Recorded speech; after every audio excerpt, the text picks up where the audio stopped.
There we are. It was like we never left, chat. It's like we never left, ladies and gentlemen, boys and girls. Welcome to Z&B Live. Hello, hello, hello. Someone's too excited for Valentine's Day today. They're so excited. Hey, love is in the air. Is it? I thought I smelled laundry. I thought I smelled up dog.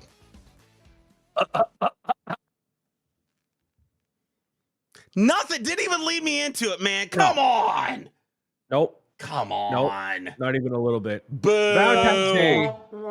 Boo. Welcome into Z&B Live and happy freaking Valentine's Day, or happy Hallmark Day, as my wife calls it. How you doing, Brian? I'm okay. Yeah, definitely a little tired, a little needing of a little, I guess rest and relaxation. I don't know. I need to build a Lego set. I need to get in the zone here. I've been doing a lot more of that, especially live. But I need to get my Lego. I need to not just talk about it. I need to actually participate in it a little bit more. So that's what I would like to do. But we're gonna be talking about a whole bunch of that today as part of our Valentine's Day kind of special, which is not. There's nothing really like. I don't know. Lego doesn't. I mean, actually, they do Valentine's Day sets. I was totally about to lie to you and say Lego doesn't do anything to acknowledge. Don't lie to the children. Day. It's a bold. I mean, I do it all the time, but that is a bold-faced lie.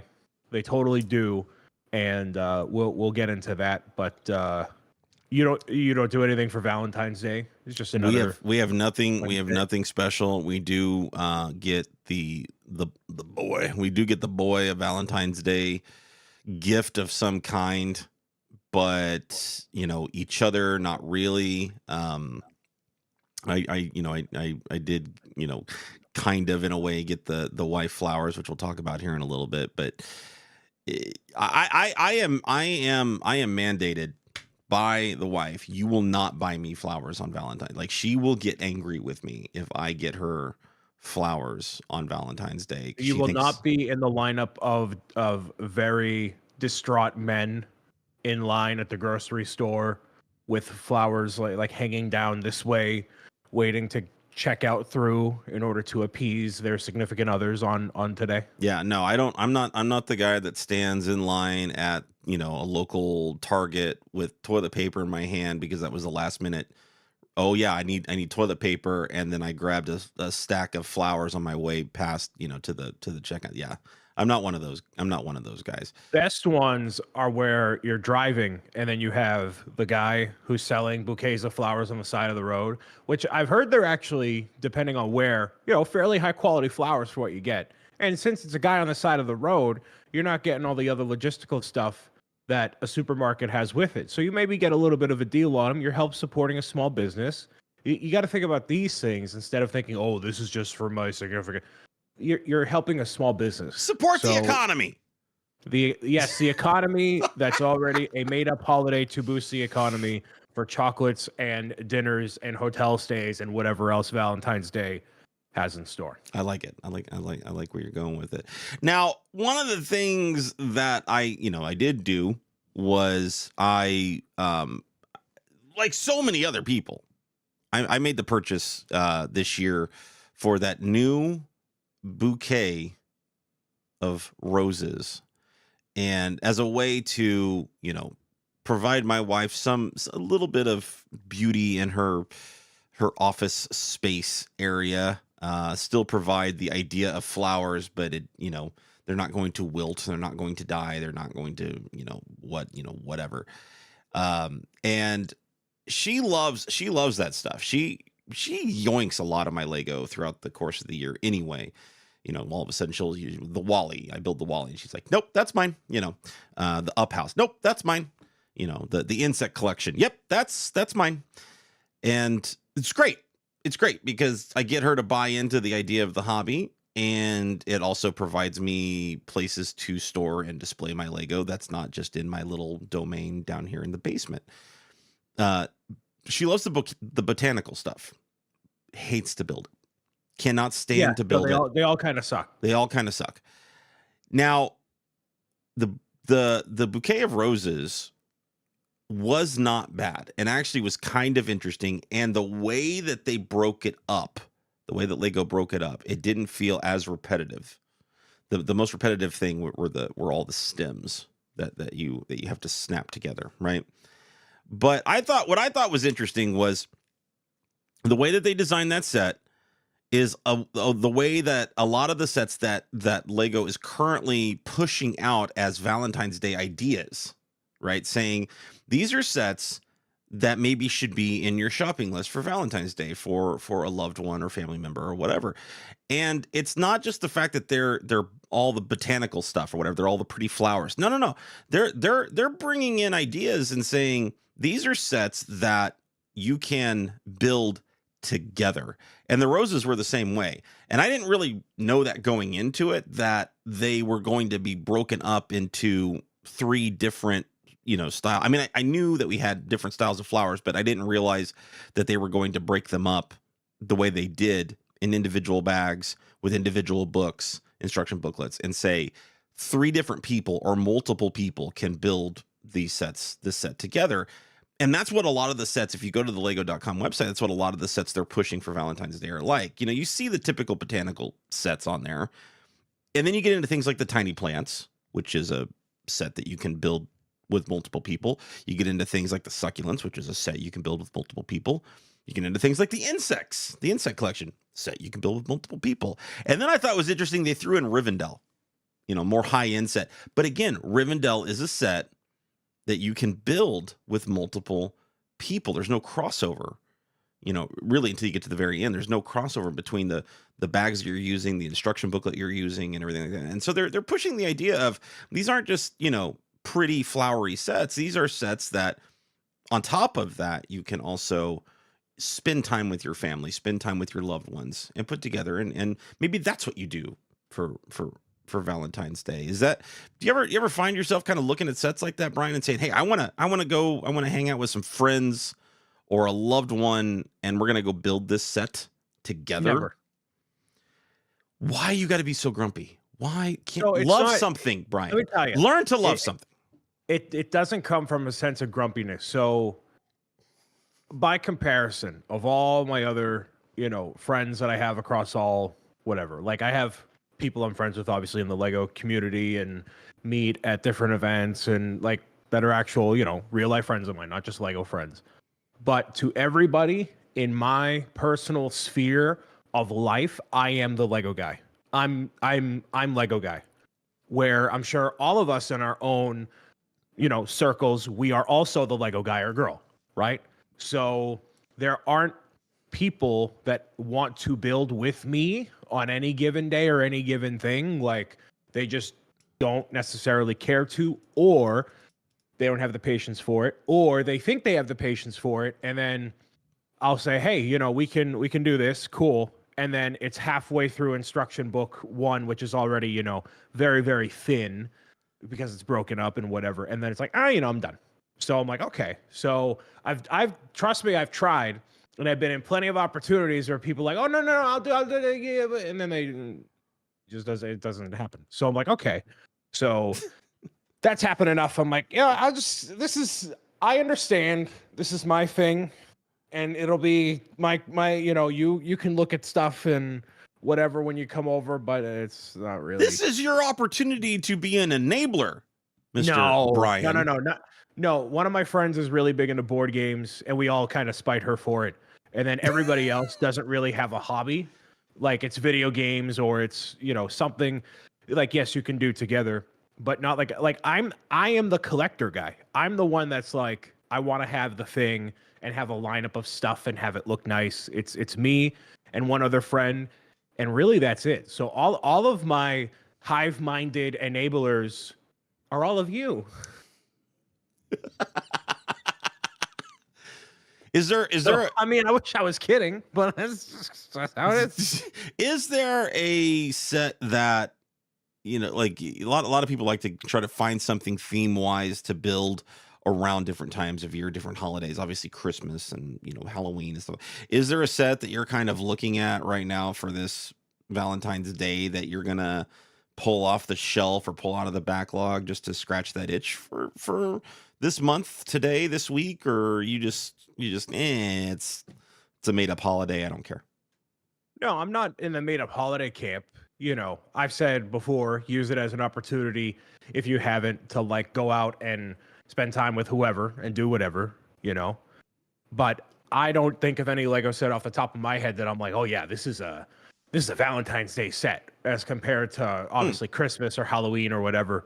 So I think because it has that kind of like, obviously every holiday has a different connotation for a different feeling and whatever. But Valentine's Day, it either is, oh, I'm celebrating my happy relationship, or I'm very alone, or I'm miserable, or like I don't know. It's just not.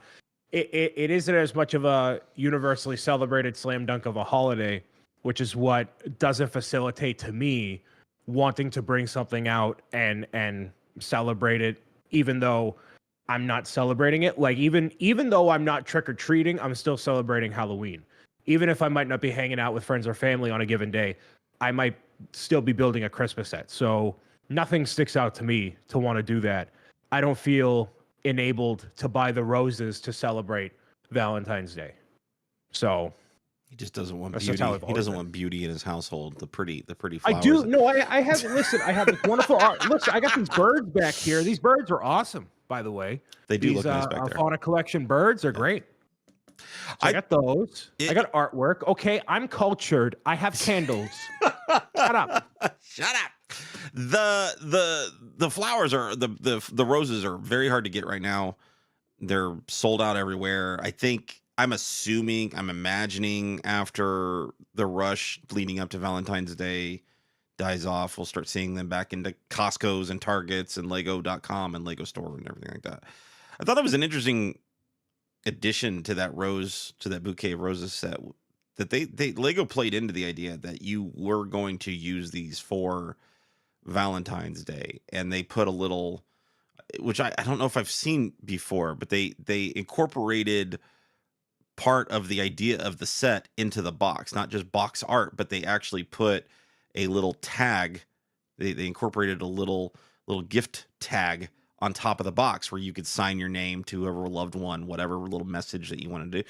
That was an adorable little addition. And somebody that doesn't keep the boxes, like obviously that's going to go away and you'll never see it again or whatever. But I thought that was it was a cute addition to where I almost would love to see that done with things like the Christmas sets almost, like that would be fun. I view that as a cop-out in the same way that on the Amazon boxes it says to and from. Okay, well. Oh, I didn't wrap it because it's already wrapped by some underpaid factory worker down the street. Here you go. I'm like, so, wrap the gift. Don't be a coward. Wrap the gift. Hey, just put a big bow on it. Put a big bow on it. Now you don't have to go search for the card thing to put it on the thing or whatever. And I think it's fun, when you get, sometimes it's just fun to go down and see Christmas presents that are unwrapped and you just get to go through and search and see what was underneath there. No, I hate that. Surprise me. I don't get surprised. The only time I get a surprise is when it's a bad surprise. Give me a good surprise. Wrap the gift. That's it. Wrap. Ladies and gentlemen, next time you see Mr. Bricks O'Brien at Brick World Chicago or whatever, just run up behind him and tickle the absolute crap out of him. Surprise him. Just get in there. Get in there, chat. Just none of you are the target demographic. None of you have permission to touch me.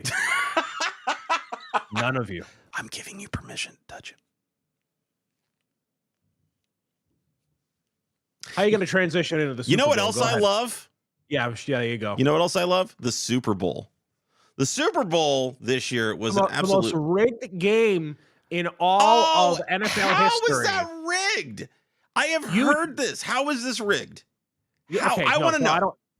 I don't actually believe that, but you're telling me when the NFL sees a grand opportunity to have that much more viewership from a very dedicated and loyal fan base to watch all those commercials and all of the play and all the we have the most watched broadcast in human history.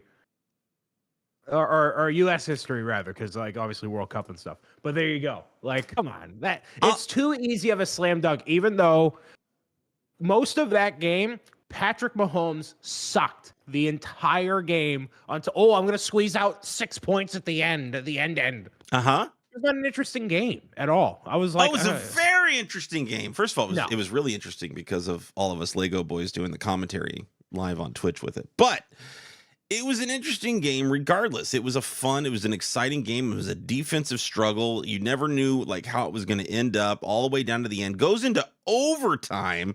A Super Bowl going into overtime was spectacular. There's no way. Like the calls and everything like that were all very, very, it was even the non-calls. They had enough non-calls on both sides of that ball to sit there. That was fine. You know, so I don't know how you rig. I don't understand the commentary that from all the sore losers out there saying that it was a rigged game, because how was that a rigged game? It just didn't go the way it went, the way that a good portion of the population wanted it to go. They wanted to see, you know, T Swift down there under the confetti making out with Travis Kelce. Like they wanted to see that, you know. There was no way they rigged that outcome. Like it's silly to even say that. I don't think they actually. I'm just playing into it for the sake of it, but it definitely works out in their favor, heavily. Oh, so, very heavily. And you know, these people get paid tens and hundreds of millions of dollars to put on obviously competing sportsmanship and athletic skill, but it is also a show and there's, you know, money to be made and whatever. So I think all of it culminating together made for a very irreplicable formula this year, specifically coming off of COVID and, you know, a lot of factors. So congratulations to NFL. You're the winners, and you'll probably do it again next year unless, you know, whatever happens. But I'm just in no place to talk because I have the Patriots that suck, and they will continue to suck until they prove otherwise. Hey, so, you never know. New coach next year, they can turn it around. You know what didn't suck though was some of the commercials. Not all the commercials, but some of the commercials, and especially the movie trailers. Now, little beef with the movie trailers this year was we got more of the teaser trailer for the trailer. Go watch the trailer online. Yep. Dump of a commercial than I've seen in previous Super Bowl history. It's so smart. It's unbelievably smart. It's very smart. I hated every second of it. But why? Because I'm there and I want to watch. I don't want to click away and go try to find it in the moment. That's the point. That's totally the point. I understand that's the point. I'm just saying I didn't like that. Well, I'm used to that's me and my old ways, being used to the way things were, you know. I liked being hit over the head with a trailer that I wasn't expecting or anything like that. Now, we were all expecting the Deadpool trailer. It was kind of the worst kept secret that this was going to happen and whatever. And the only big gotcha moment was the fact that they didn't give us a full trailer. They gave us a teaser, said, "Hey, go watch the trailer. Go find the trailer on YouTube. Go away from the broadcast and go do this." And had to spend half the money, you know, to do so, right? Yeah. So great, good on them. Now, Deadpool as a, you know, Marvel property. It's an MCU movie. It's now a Marvel, you know, movie. It's an MCU property. Lego has a good relationship, you know, with Marvel and Marvel tie-ins and things like that. Deadpool is going to be a rated R film. Yep. And Lego is going to be making sets, I have to imagine, with tie-ins to a rated R film. Is this a first? Rated R. We've gotten dark. I think Stranger Things was one of the darkest things I've ever done. Mm-hmm. Especially with like Barb, because Barb just straight up gets killed. Right. Like very apparently gets killed. Mm-hmm. And they're kids. Right. That's kind of weird. It very well might be.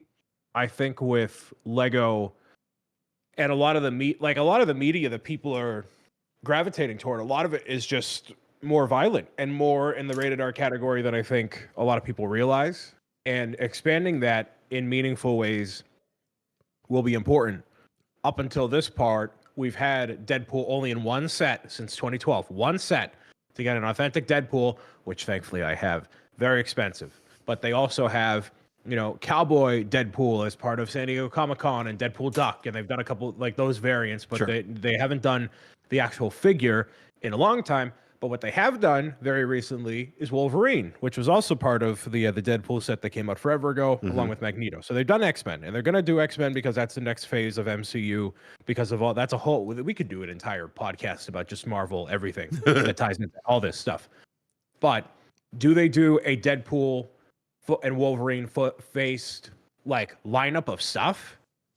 I don't think it's in their interest to do any of that, because what Lego has done a lot of the time has released stuff around a property but not about the property to ride the coattails, which is absolutely what they did. And I'll keep bringing this reference up because I want to. The Mario movie, they didn't release a single Mario movie product, even though they have Nintendo, they have Lego, Universal Studios, Illumination. They have the whole Infinity Gauntlet of here's all the reasons to do it, and they still didn't do it. So I think you're going to see a lot of X-Men related stuff come out in that time. Maybe there is a Wolverine new figure or something, but you will not see Wolverine and Deadpool branded Lego sets. You'll see minifigures around it, like, you know, here's Lady Deadpool, here's, you know, this version of Wolverine. I forget the one with the white suit and the eye patch. I think he's called Patch. Yeah. You'll see that, but you will not see a branded anything. They're going to stay very far away from it. So you don't think so? You don't think we're going to see sets that are Deadpool and Wolverine on the box as a thing? No, like Lego is still family friendly, even though they kind of skirt that line. But that is very blatantly Lego saying, "Hey, you know, we endorse this film." And like to watch a non-red band trailer of Deadpool is just kind of lame. Like I've seen where they take all the references out and make it, you know, clean. It's just lame. It's just part of the character. You know what though? Be that way. The Deadpool 2, the Christmas Story one with Fred Savage and everything, where they did the PG-13 version. Yeah, and they added so much more context to the scenes. It was so funny though, the way they were bleeping things out and stuff. Like that was really funny. But they're going to release that afterward. They're not going to do that with the main release of the movie. No, I get and that. Accommodate it to, you know, so that's what I mean. Like you're going to see stuff surrounding Deadpool and Wolverine, but not official branding. And it may very well come 6 months afterward. We see the lineup of that stuff. But it comes out July 26th, which is Comic-Con weekend. And the weekend I'm also doing a thing all weekend long. So it's not going to be too much longer, 6-7 months. Just about 7 months, and that is the only Marvel movie coming out this year. That's why I'm thinking we're going to get those tie-ins. I'm thinking we're going to get that box branded, you know, Deadpool, Wolverine. Here's a scene from the movie, you know, kind of thing. I don't know. It's definitely had me wondering since, you know, the idea of Deadpool being a part of the MCU, being rated R, the first rated R film that they're going to release, that kind of, you know, how, you know, the violence is going to be over the top. The references are going to be over the top. Like it's not going to be, you know, it's going to be one of the first Marvel films I'm not going to take my son to go see. Like that's crazy to think about, but like that's literally what's going to happen. So very, very, very interesting where Lego might go with this. Now, back in, you know, which is a completely different time, back in the 80s, toy companies were making, you know, stuff for Aliens and Rambo and Terminator and like all of these rated R action properties and stuff, you know, ultra violent, you know, a lot of them had nudity in them and things like that. But it, you know, toy companies were still making toys for kids for those properties. So I just wondered where Lego would go with, you know, with this. Now, nowhere near it. Deadpool was a foregone conclusion. We knew we were getting that trailer. Curious how Lego handles the you know, the set side of it. But one of the things that hit me by surprise, I didn't even know that this was a thing. Obviously I didn't have my ear to the ground on this, but they did release a full trailer, not a teaser, go watch this online, but an actual full trailer for the film adaptation of the Broadway show Wicked. And I don't know if you've seen Wicked. It's an amazing, amazing stage production. Absolutely incredible stage production. Love the lore that they tie in to the Wizard of Oz and all of that. It's absolutely spectacular. So I'm very excited. I was watching the trailer, very excited about the cast, an amazing cast that they've got going on with this. And then Lego tweets out right after the trailer launches on Super Bowl. Wonder if Lego bricks could defy gravity. Now, that's a reference to one of the main songs in Wicked with a little green heart next to it. Lego tweets this out. Are they teasing the idea that we're going to see by the end of the year when Wicked comes out, we're going to see Lego tie-in to the film Wicked? Or are they just being cheeky? You will absolutely see that, and it will be the worst selling Lego theme of 2024. Wow. Why do you say worst? Because the movie is not aimed at any particular audience, in my opinion, except maybe theater people who want to see Wicked come to fruition on the big screen, which, if you're a theater person, by and large, you have an issue with how they portray it in a movie and whatever. It's just going to be inherently different, more fit for silver screen by actual, being there in the theater.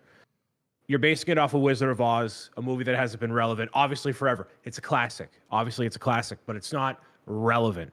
So, yes, you're going to get a Lego set based on Dorothy and, the main cast from Wizard of Oz. And then maybe, maybe a lot of that stuff. But if you're going to release a whole theme of Wizard of Oz, we're going to call it Wizard of Oz.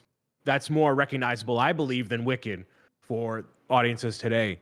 Releasing a whole theme around that idea, that's tough. If it were one Lego set of a diorama of all the characters, and then you have the Emerald City, Yellow Brick Road, and the field and whatever, slam dunk, that's your Lego Wicked / Wizard of Oz fix.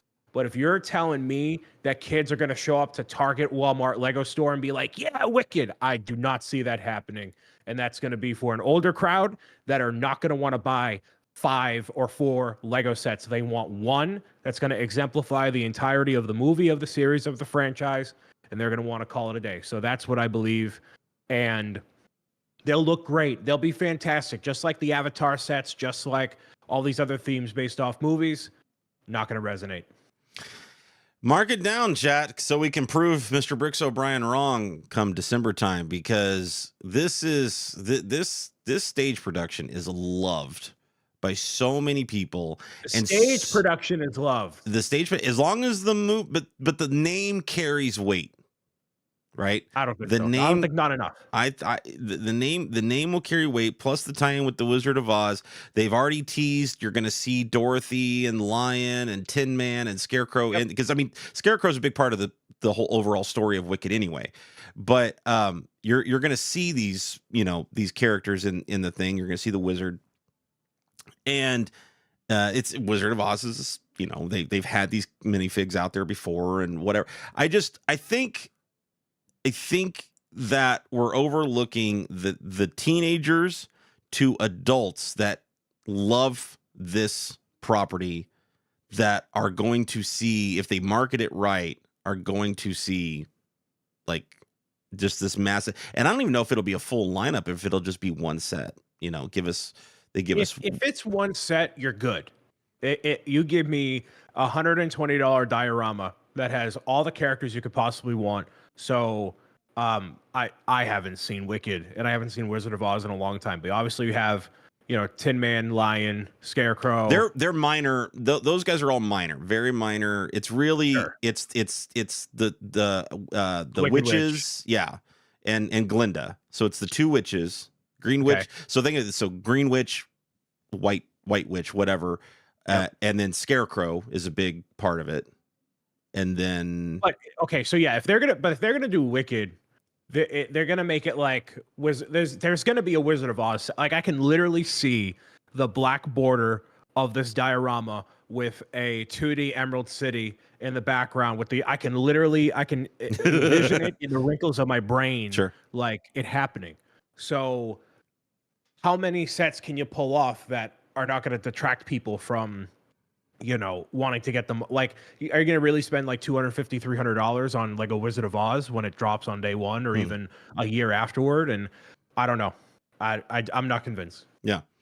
Like I said, just not something that I ever anticipated that even being remotely in the conversation. But the fact that Lego has presented this idea, I wasn't sure to take them seriously or not. Sometimes they're a little cheeky with things, but this was, potentially something. They've got plenty of time to market it because this film doesn't even come out till Thanksgiving. So they've got plenty of time to kind of get some stuff together. They may have already been working on it, planning it, whatever.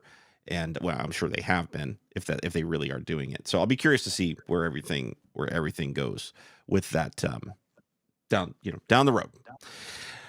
One of the things that we don't have to wait too long on, though, is the medieval marketplace that Lego dropped literally like right after we were live last week. They decided to come out and release, say, yeah, we are doing this amazing set. No, by the way, it's an amazing connection point for your Lion Knight's castle and your medieval blacksmith house. And so all you people, oh, by the way, we added goats.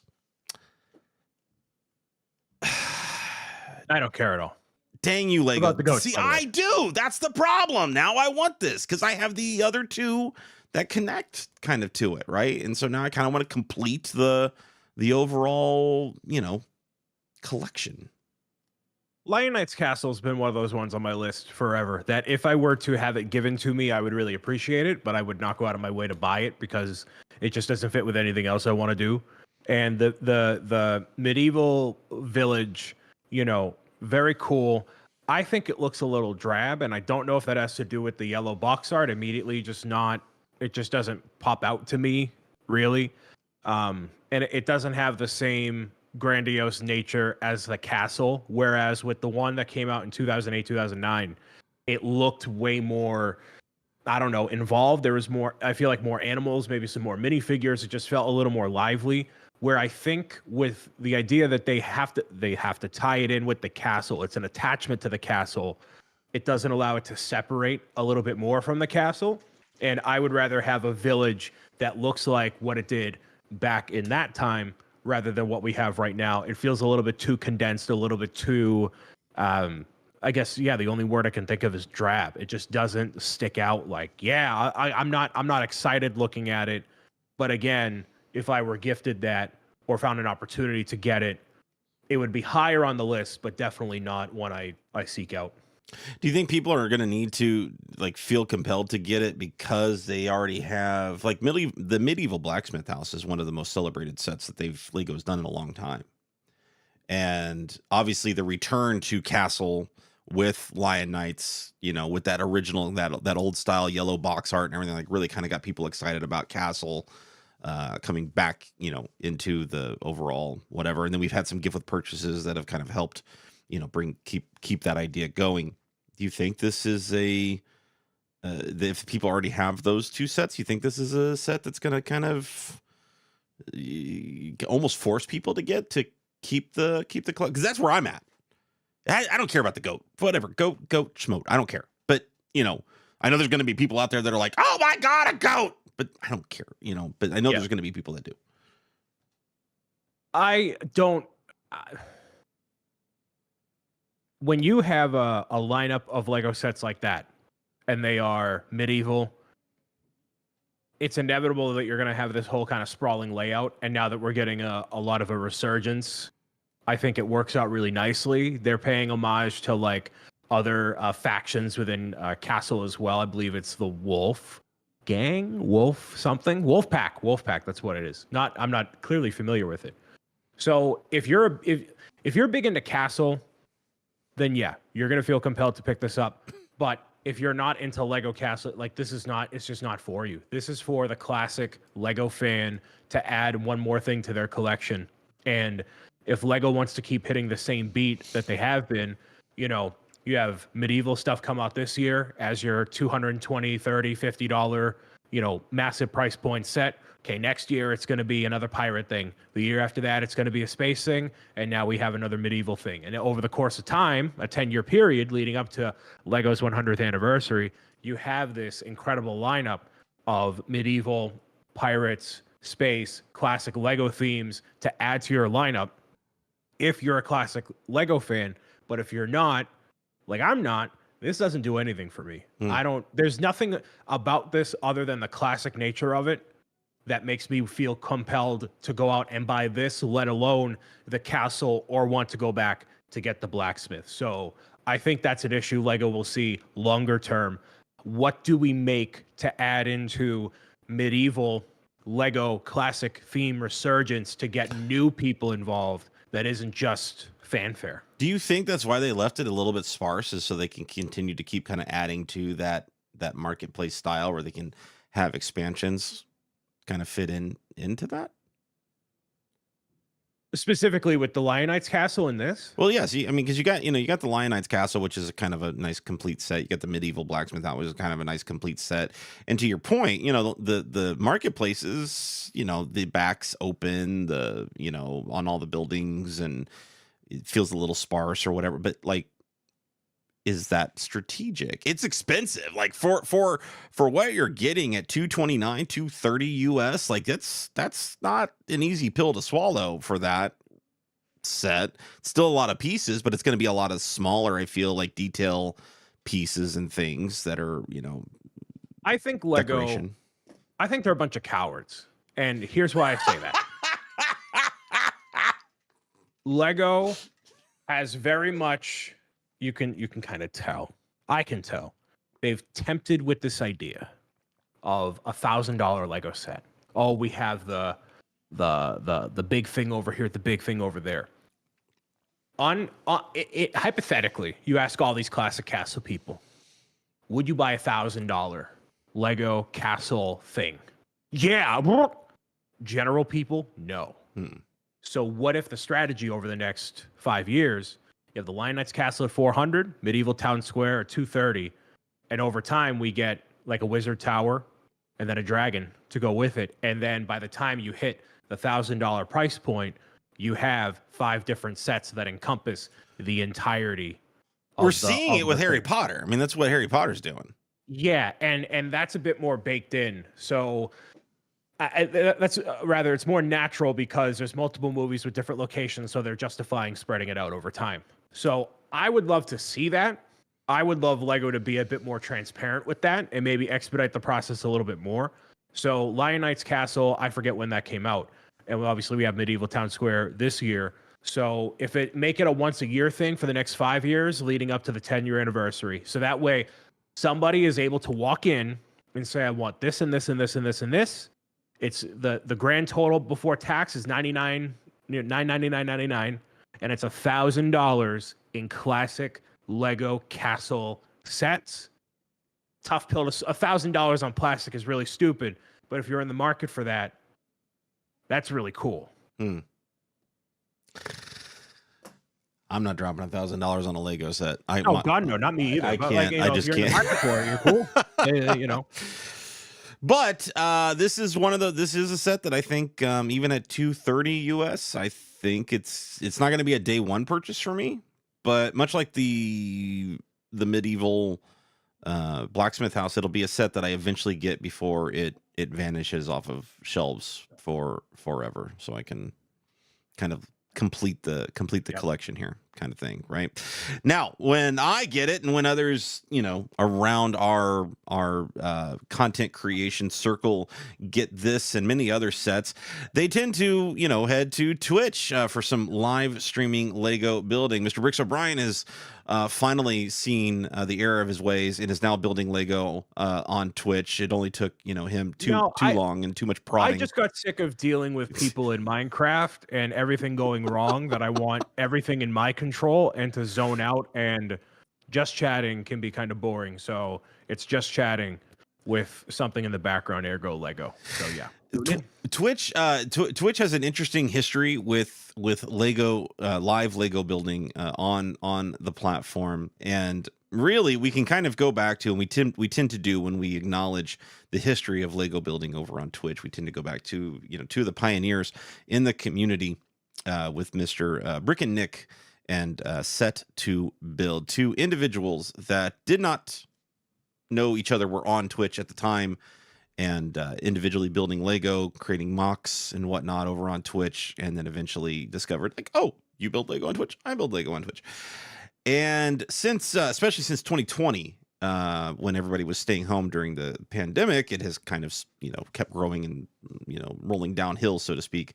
And the community is growing and growing and growing. Now, early on in that history with those two gentlemen, there was a call, a demand for help, for more discoverability on Twitch, which has historically always been in question. Just being discovered in general, you creating whatever content you're creating on that platform. And frankly, I feel like that could be said for any social media platform, YouTube, Instagram, TikTok. Like, what discoverability is always going to be difficult.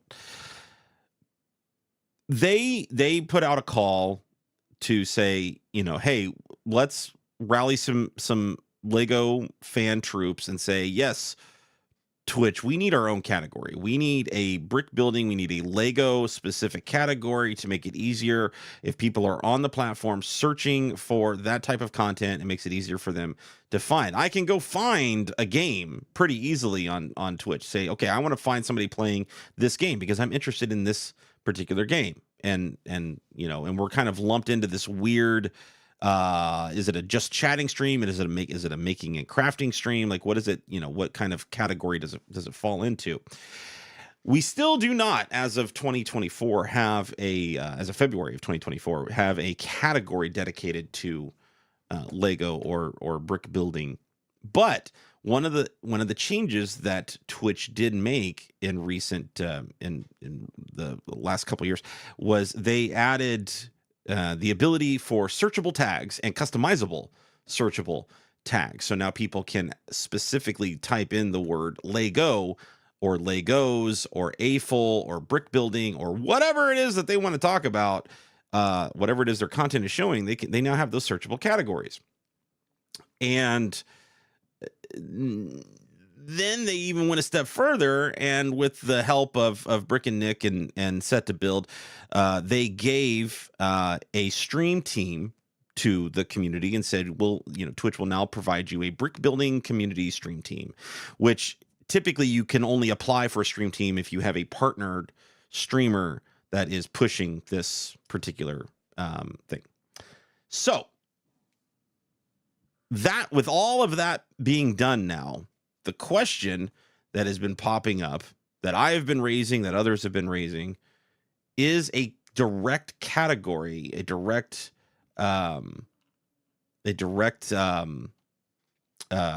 brick building Lego category even still needed anymore on the platform? I'll say something that might be a little bit controversial for all the people out there. Oh, he's standing up for this one. My God. You will never see a Lego category on Twitch. And mic drop, he walks off. Yes. Here's the thing. I think Mr. Bricks O'Brien is 100% correct. I think we will not see it. Me personally, I don't think we need it. I don't like the idea of segmenting out the community even more than what we see with, they kind of drew a line in the sand when it came to art and makers and crafting as well, right? And it gets a little murky in those waters. Well, what falls under art? What falls under making and crafting, right? What falls under just chatting? And if you start to kind of segment it out too much, do you risk even more unintentional discoverability, right? How many of us in the makers and crafting community, how many of us in the brick building community have been found by other people just in the makers and crafting category? They're looking around. The issue, we need all of the awareness we can possibly get, and it's not going to happen by solely having a Lego category, because as much as Lego is very impactful with the product and how much awareness there is for it. The reason we've seen so many people in the community rise up is because of how involved they've been in the greater makers and crafting community, which is already a smaller category on Twitch as it is. Right. So everybody coming together and supporting themselves is great. And it's a show of support that you don't see in many other gaming categories, which is why I think a lot of other people struggle. I think it comes from a like-minded attitude of raising awareness for creativity and empowering your hobby and sharing that with the world. It's a bit more, I think, to it than just gaming. And you would not see that same bonding aspect if it were just a Lego category. Those are the Lego people, which, yes, there's still that. Sure. But it would be significantly more. Sure. Yeah. And I think, you know, and the reason why I keep saying I don't know if we want to segment it anymore is because of what you just said. The category itself is already small compared to overall Twitch. It's already a small category, and there's this nice crossover that we have right now with other makers and crafters. We have cross stitchers that are supporting the brick building community. We have woodworkers that are supporting the brick building community. We have metal workers that are supporting the brick building community. And then all of a sudden, if you just say, no, we're going to go do our own thing over here and be in this silo over here, we're eliminating that potential for that crossover out of the greater makers and crafting community. And much to the credit of people like Brick and Nick and Set to Build for being those pioneers and working with Twitch, directly with Twitch, to get presence at Twitch cons, at conventions, to get an amazing, starting up an amazing brick building community stream team is absolutely just what a feat that those two have accomplished. And I just can't, I don't think I have personally thanked them enough for what they have done for this little small corner of Twitch that we have. And I don't know if you want to talk a little bit about the brick building community in general, and is it is that the focus as opposed to Lego? Because now you've got Lego in Fortnite, and you've got Lego video games and things like that. So I could see how kind of the waters can get a little murky if you're just searching Lego. Then all of a sudden some of these other things start popping in, right? But I don't think a brick building category is marketable. Somebody isn't going to go to Twitch and type in brick building looking for Lego. They're going to type in Legos. Right. And I think from if we're talking like a greater audience standpoint, that if we're looking to grow the community, ergo the amount of people watching and the more creators that are going to be on the platform making stuff for it, then yeah, there has to be the most discoverable way possible for that type of stuff. And I think brick building makes sense for obviously a tag, the community that's built through Discord, the stream team, and everything else. But the idea that people are going to come to Twitch or YouTube, or literally any other platform to look at what does brick building mean, that makes it a tough sell from like a discovery standpoint in so many other ways. And I think what more comes into play is what we talked about that you cut up the short recently on, which thank you, from I think it was last week, the week before, like Lego not properly acknowledging creators on Twitch or Twitch as a viable presence to promote your brand and marketing and whatever. So I think that's the conversation that needs to be had. But I don't think a dedicated brick building category does any favors toward new people enter. It serves the people that are currently here and help identifying and putting them out. But is the person who streams Call of Duty Warzone all the time and buys the Legos to build on camera, are they going to specifically search out brick building? No, they're going to search out a Lego category. There's no Lego category. Oh, I guess I'll do just chatting. Right. And let's be honest, there's a lot of time, unless you're in, I find this, unless you're in the mock realm, like you're watching a Brick and Nick in his mind working on how to mock up something, or you're watching some of these other amazing people that are working in studio or Set to Build doing his mocks or whatever. Like a lot of times a Lego live stream is a dressed up just chatting stream. We're gonna talk pop culture, we're gonna talk food, we're gonna talk social events going on, whatever, like, you know, and the Legos just kind of being built while we're going. And then, oh, by the way, look how cool this is, you know? And so I do struggle with, do I go sit myself in a, you know, maker and crafting category? Is that appropriate? Am I actually making and crafting anything? Kind of. You are making and crafting something, but I think there's a distinction between you focusing as a person, as a creator, on the context of the conversation rather than what is it about this creation that I'm making that I want to share with all of you. Yeah. That is part of it. Yeah. But by and large, you know, when you take away the redeems and the sound effects and the TTS, what is the meat of what you do? And it is facilitating community through talking about pop culture. Literally this show, except less formal, and over the course of 5 hours, is essentially why we wanted to do this in the first place. So Sure. That's what to me justifies being in Just Chatting over Makers and Crafting. And I feel slightly more comfortable in Just Chatting because it is more conversational. And I've polled my audience many times, like, what do you want from me out of a Twitch experience? And basically anything that helps facilitate conversation alongside the activity that we're doing for the day. Lego, marbles, giving love advice on Valentine's Day, whatever it might be, that's what that ends up being. There aren't people that, and this is what will not get me in the Ambassador Network, people are not coming to my live stream and being like, Brian, tell me the 5 things I need to know about the Lego Spider-Man helmet.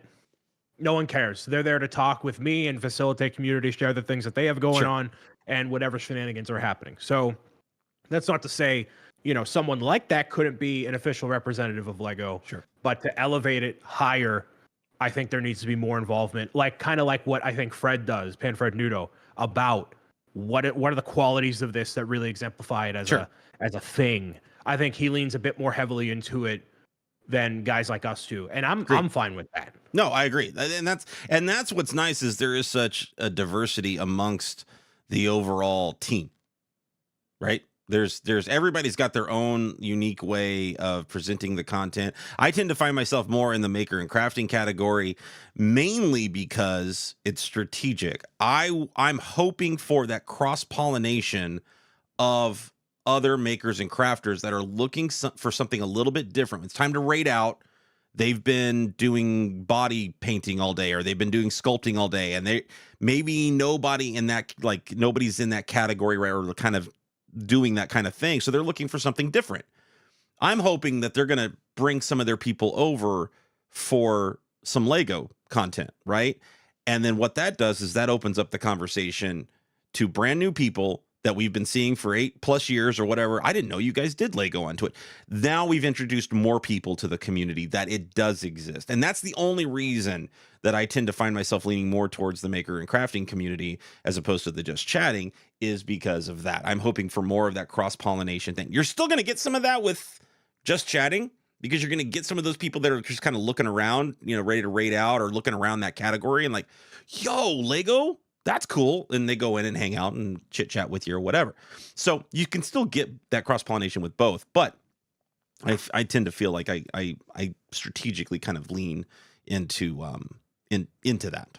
But yeah, and the same goes for Just Chatting. It depends on what you want to do with it. And I'm okay with both. And I don't know, I guess it just depends on the day. I end up just chatting mostly, but now I know I've built some of my favorite sets on Twitch, some of my favorite sets of all time that I've ever built. And it's hard to just pick, like, I'm not picking just one here. You know, this is, I can't put a, you know, anymore. Like, I've built so many at this point. Yes, I do actually complete sets on Twitch. It is surprising. It is shocking. Even though I build slow, I have completed a lot of sets on Twitch. So it is hard for me to pick just one. So I have kind of, you know, I kind of just look at overall tier system and say, you know, this group of sets is amazing. This is what I love. But Brian, do you have a particular set or sets that you just love? It's the month of love, baby. What set do you love? The only set I've ever built that I got emotional while building was the Nintendo Entertainment System. Makes sense. And I got emotional building that for a bunch of reasons. Obviously, Mario being what it is, wanting it since I was a kid in Lego form, finally got it.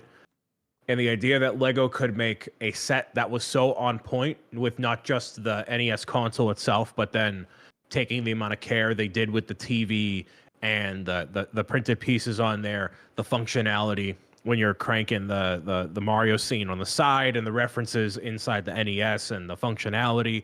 And it was a moment of the culmination of over 20 years of wanting this to exist, what I would have loved as a kid, in a Lego set that was so perfect. Like, I don't use perfectly lightly, but perfectly crafted, and paid every respect it deserved to the NES and what Mario is and how it made people feel. I get chills thinking about it. Back when you were a kid, and I didn't grow up with an NES. I didn't play Super Mario Bros. On the NES. I had a Zenith TV with a VCR built in, but it wasn't that old of a TV. So I was an N64 GameCube kid. So I knew it was special when I was building it, and also under the context of, yes, I got this a couple days early through Beyond the Brick, and I couldn't share it with anybody, so I had to build it alone in my office, and it was just me reflecting on all of these feelings I've had for over 20 years, and it landed, and it was so special. And by comparison of what followed, the question mark block, I'm like, ugh, okay. And then Bowser's really cool. And then last year we got the Piranha Plant, which is cool, but not not that I want to say nothing will ever hit that point of the NES, because I think things definitely can, like a castle or whatever. But none of the Mario stuff has hit since. And I don't think any other Lego set has hit since. So that's my favorite. Yeah. Again, I can't pick just one, but you know, the most recent with the Avengers Tower for me, that Yeah. moment of playing the music, playing that Avengers theme, opening up the box, seeing that amazing box art that it had, and then all of the little scenes and things that they incorporated into it. It just, as a huge Marvel fan, just hit me perfectly. Like, it just, to me, was my almost perfect set. All the little builds, the extra builds that you get with it and everything. It was just an amazing, when I got done, when I put that A on the side of the building, I got emotional. Like, I got just as emotional when I put the A on the side of the building as I did when I opened up the box for the very first time. And that will be a moment that stays with me, sticks with me, and I'll remember it for a long time. But boy, so many sets that I can sit there and say that I love. The Titanic is one of those sets for me that I love the Titanic. I love the micro builds of the Titanic. But there were personal things. I lost somebody very close to me whilst building the Titanic, and that set helped me get through that time. And that'll always be tied with that set, right? It's completely different things. Some people wouldn't like the Titanic because it's too big, too much, whatever. But that set in general, will always be tied to an emotional experience with me personally. So it's hard. But I personally would love to know chat's, favorite sets of all time. So obviously we have a comment section. We have comments. Post your comments. We want to see them. We have comments on YouTube as well as on Spotify, Apple Podcasts. You can contact us a variety of ways and let us know what your favorite Lego set or sets are. Yeah, today's Valentine's Day that we're recording this on. We want to know what you love the most regarding Lego. Anything else we don't care about. Just Lego, pop culture, movies, whatever. Let us know. Yep, absolutely. Speaking of Valentine's Day, Mr. Bricks O'Brien, you're live today with some love advice over on Twitch. Please, it's self-promotion time. Let me hear it. Yeah, so it's love advice I'm not qualified to give, part 2. So if you want love advice, relationship advice, or any question pertaining to Valentine's Day and around that, answered by yours truly, you can, starting at 5 p.m. Eastern, going until 8. And we already have some questions lined up via Google Form. I linked in my Discord. We'll put elsewhere that they are, I don't want to say spicy, maybe a little cringe, They're good. It's gonna you're gonna look forward to it. What It'll would be a great time. live Twitch stream be without some cringe inserted into We that? are the brand ambassadors for cringe. There we go. I'm building the Technic. I started my very first Technic set over on Twitch yesterday. The Technic Ferrari. So bad. I'm loving it so far. But I started the Technic Ferrari Daytona, and as part of that tie-in, I've actually unlocked a new giveaway for the Mercedes AMG Technic, the new big Technic Mercedes set that just came out. So if you head on over to my Twitch channel, you're going to be earning points for that big giveaway that'll be happening on March the 4th. And I can't wait to see somebody else suffer along with me in my Technic pain as they win that. I gamble all my points away, so I know for a fact I won't win. I know. You and others, I'm always watching you do that with that stuff. Anyway, Mr. Brixer Brian, thank you so much for this special Valentine's Day show. I really do appreciate it. Self-promotion time once again, Mr. Brixer Brian. Where can the kids find you? You can find me on your favorite social media platform at Brix O'Brien or Brian Saviano, YouTube, Twitch, Roku, Kidoodle TV, wherever you wanna. I'm there. Yeah, he's there, and I am there as well, but under a different name, ZachMRutledge, YouTube, Twitter, Twitch, Threads, Instagram, TikTok, I don't even know, all the things. And don't forget, folks, we need subscribers, we need likes, we need to do all the YouTubey things here on this channel as well. Keep this show going, keep this show moving, keep us motivated. We love doing it. We want to do it for you guys. So please, all the likes, all the subscriptions, all the shares, very, very helpful. Mr. Brixer Brian, I will see you next Wednesday at 10 a.m. Eastern Time. We do Z&B Live Unfiltered every Wednesday, 10 a.m. Eastern Time over on YouTube, youtube.com/ZachMRutledge. See you later, folks.